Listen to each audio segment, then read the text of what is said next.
అంతే తప్ప ఆ ఇంటెన్షన్ లేకుండా ఎవరు ఉండలేరా? నేను పక్కకి వెళ్తాను. చిరు నువ్వు ఉండు. ఎవరు ఉండరు అలాగా. Be practical. ఎవడుంటాడు అలా? ఎందుకు ఉండరు? చిరు ఉన్నాడుగా.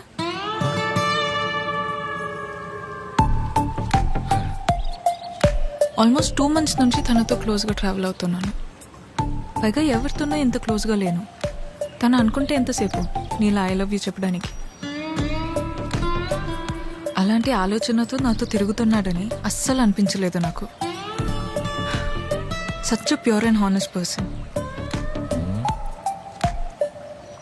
తన్ని పిలిచి తన ముందు ఎందుకు చెప్పడం? మామూలుగా చెప్పుండొచ్చు కదా. నేను పక్కకి వెళ్తా. తన ముందు నీకు చెప్పాలని కాదు, నీ ముందు తనకు చెప్పాలని పిలిచాను. చిరు, ఆ? నీలా జెన్యున్గా ఉన్న పర్సన్ నాకు దగ్గర అవడం నా అదృష్టం.